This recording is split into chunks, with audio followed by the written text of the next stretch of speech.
नमस्कार दोस्तों, स्वागत है आप सभी का TLT टूर गाइड में। दोस्तों आज की इस वीडियो में हम बात करने वाले महाराष्ट्र राज्य के नासिक जिले में स्थित भगवान शिव के 12 ज्योतिर्लिंगों में से एक त्र्यंबकेश्वर ज्योतिर्लिंग के बारे में कि आप यहां 2023 में कब जाए, कैसे जाए, यहां रुकने और खाने पीने की क्या सुविधा है और त्र्यंबकेश्वर ज्योतिर्लिंग के दर्शन आप कैसे करें। यहाँ पर दर्शन करने के बाद आप त्र्यंबकेश्वर में कहाँ घूम सकते हैं और यहाँ घूमने और दर्शन करने के लिए कितने दिन का ट्रिप प्लान करना चाहिए। तो ये पूरी A to Z कंप्लीट जानकारी आज मैं आप सभी को इस वीडियो में दूंगी और वीडियो के अंत में ये भी बताऊंगी कि त्र्यंबकेश्वर ज्योतिर्लिंग के दर्शन करने और घूमने में आपका कुल कितना खर्चा लग सकता है। इसलिए आप इस वीडियो को बिना स्किप किए पूरा अंत तक जरूर देखिएगा ताकि आपको त्र्यंबकेश्वर ज्योतिर्लिंग यात्रा से संबंधित पूरी कंप्लीट इन्फॉर्मेशन मिल सके। तो चलते वीडियो को स्टार्ट करते हैं और बात करते हैं त्र्यंबकेश्वर ज्योतिर्लिंग की। भारत के महाराष्ट्र राज्य के नासिक जिले से लगभग 35 किलोमीटर की दूरी पर गौतमी नदी के तट पर स्थित त्र्यंबकेश्वर मंदिर हिंदुओं के पवित्र और प्रसिद्ध तीर्थ स्थलों में से एक है और भगवान शिव के 12 ज्योतिर्लिंगों में 10वां स्थान रखता है। और इस मंदिर की खासियत यह है कि यहाँ सदाशिव, ब्रह्मा और विष्णु भगवान के 3 लिंगों के रूप में त्रिदेव विद्यमान है और ऐसा कहा जाता है कि इनके दर्शन करने मात्र से त्रिदेव की पूजा का फल मिलता है और मोक्ष द्वार खुल जाते हैं। दोस्तों अब बात करें कि आप त्र्यंबकेश्वर ज्योतिर्लिंग के दर्शन करने कब जाए। वैसे तो आप यहाँ पर दर्शन करने के लिए कभी भी जा सकते हैं, लेकिन यहाँ पर जाने का सबसे सही समय सर्दियों का मौसम यानी कि अक्टूबर से लेकर के मार्च तक के महीनों का माना जाता है, क्योंकि इन महीनों के दौरान त्र्यंबकेश्वर में कई सारे त्योहार जिनमें दिवाली, नवरात्रि, महाकुंभ और महाशिवरात्रि आदि जैसे कई पर्व होते हैं, जिससे कि यहाँ श्रद्धालुओं की काफी ज्यादा भीड़ देखने को मिलती है।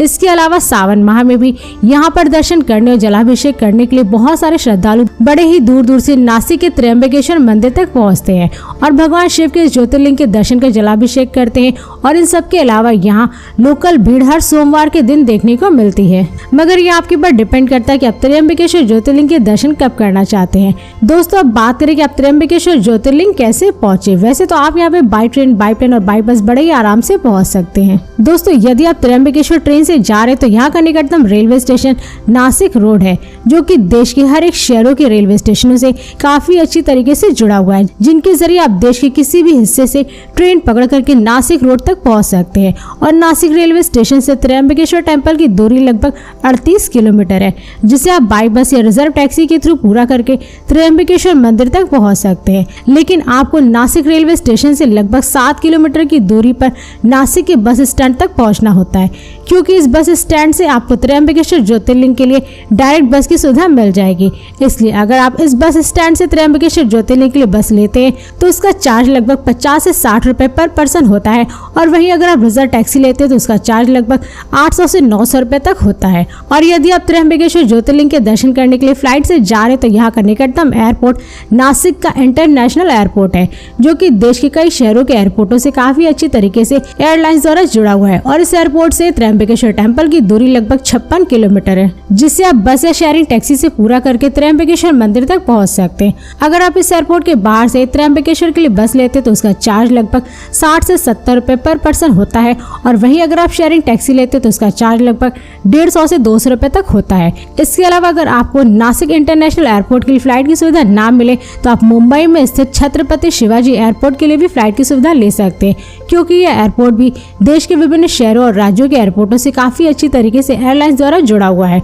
और इस एयरपोर्ट से त्र्यंबकेश्वर की दूरी लगभग 170 किलोमीटर है, जिसे आप बस या शेयरिंग टैक्सी से या फिर रिजर्व टैक्सी के थ्रू पूरा करके त्र्यंबकेश्वर मंदिर तक पहुंच जाएंगे। और अगर आप त्र्यंबकेश्वर ज्योतिर्लिंग के दर्शन करने के लिए बस से जाना चाहते तो आपको त्र्यंबकेश्वर ज्योतिर्लिंग के दर्शन करने के लिए महाराष्ट्र राज्य के विभिन्न शहरों से डायरेक्ट बस की सुविधा मिल जाएगी, जिनके जरिए आप देश के किसी भी हिस्से से महाराष्ट्र पहुंच करके वहां से त्र्यंबकेश्वर के लिए डायरेक्ट बस की सुविधा ले सकते हैं। दोस्तों अब बात करें कि आप त्र्यंबकेश्वर पहुंचने के बाद यहाँ पर कहाँ स्टे करें। वैसे तो यहाँ पर स्टे करने के लिए आपको मंदिर के आसपास बहुत सारे होटल, धर्मशाला और मंदिर की तरफ से बने हुए गेस्ट हाउस मिल जाएंगे, जिन्हें आप बुक करके स्टे कर सकते हैं। इसलिए अगर आप यहाँ पे स्टे करने के लिए मंदिर के आसपास धर्मशाला लेते हैं तो उसका चार्ज लगभग 300 से 400 रुपए तक होता है। वहीं अगर आप यहाँ मंदिर की तरफ से बने हुए गेस्ट हाउस को लेते हैं तो उसका चार्ज लगभग नॉन एसी का 500 से 600 रुपए होता है। इसके अलावा अगर आप यहाँ पे स्टे करने के लिए प्राइवेट होटल्स लेते हैं तो उसका चार्ज लगभग 900 से 1200 रुपए तक में आपको एक नॉर्मल बजट होटल मिल जाएगा।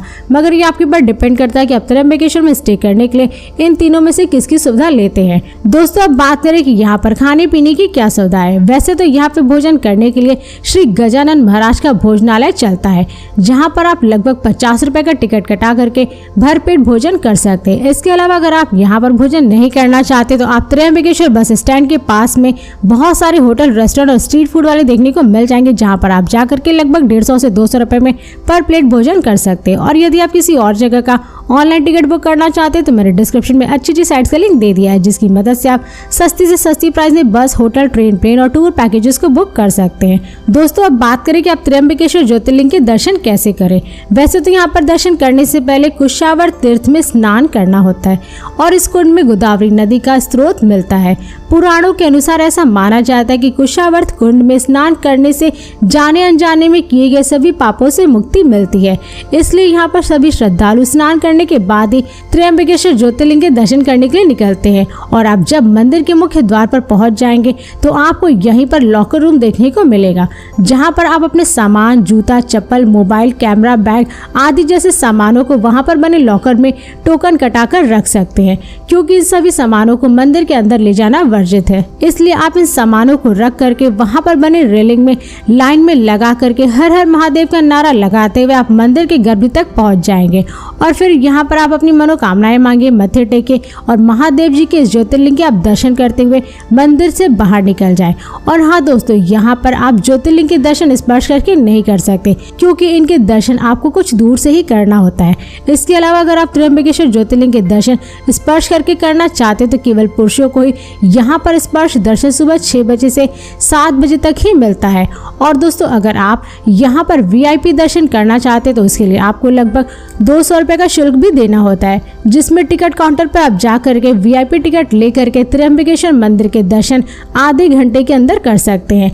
वहीं अगर आप VIP पास ना लेकर के फ्री दर्शन करते तो उसके लिए आपको पूर्वी द्वार से लाइन में लगना होता है, जिसमें आपको दर्शन करने में कम से कम 4 से 5 घंटे का समय तो लग ही जाता है, क्योंकि फ्री दर्शन के लिए श्रद्धालुओं की यहाँ पर काफ़ी ज़्यादा भीड़ देखने को मिलती है।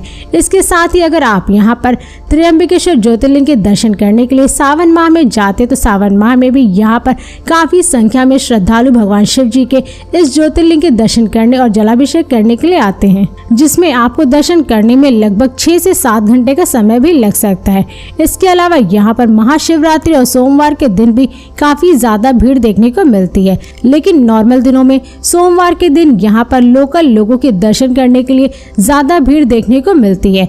और दोस्तों कुशावर्त कुंड एक ऐसा जगह है जहाँ पर देश के प्रसिद्ध 4 महाकुंभ मेलों में से एक महाकुंभ मेला प्रत्येक 12 वर्ष में यहाँ पर लगता है, जिससे लाखों करोड़ों की तादाद में श्रद्धालु यहाँ पर पहुँचते हैं। दोस्तों अब बात करें कि आप त्र्यंबकेश्वर ज्योतिर्लिंग के दर्शन करने के बाद यहाँ पर कहाँ घूमे। वैसे तो आप यहाँ पर सबसे पहले ब्रह्मगिरी पर्वत पर घूम सकते हैं। नासिक शहर से लगभग 30 किलोमीटर की दूरी पर स्थित यह पर्वत नासिक पर्यटन स्थल का एक प्रसिद्ध स्थान है, क्योंकि गोदावरी नदी का उद्गम स्थल भी ब्रह्मगिरी पर्वत से ही होता है। और यहाँ की हरी भरी घाटियों और मन को छू लेने वाली वादियों और प्राकृतिक सुंदरता यहाँ पर आने वाले सैलानियों को मंत्र मुग्ध कर देती है। और इस पर्वत पर चढ़ने के लिए आपको लगभग 700 सीढ़ियाँ चढ़नी होती हैं, जिससे आपको रास्ते में राम कुंड, लक्ष्मण कुंड और शिव जटा मंदिर आदि जैसे बहुत कुछ यहाँ पर देखने को मिलता है। इसके साथ ही आप यहाँ अजनेरी हिल्स भी घूमने का भरपूर आनंद ले सकते हैं। चारों तरफ हरे भरे घनघोर जंगलों से घिरा हुआ यह हिल्स बहुत ही प्रसिद्ध है अपने ट्रैकिंग और हनुमान जी की जन्म स्थली के लिए, क्योंकि यहाँ पर प्रतिदिन दूर दूर से पर्यटक इस सफर का आनंद लेने के लिए हनुमान जी के दर्शन करने के लिए यहाँ पर आते हैं।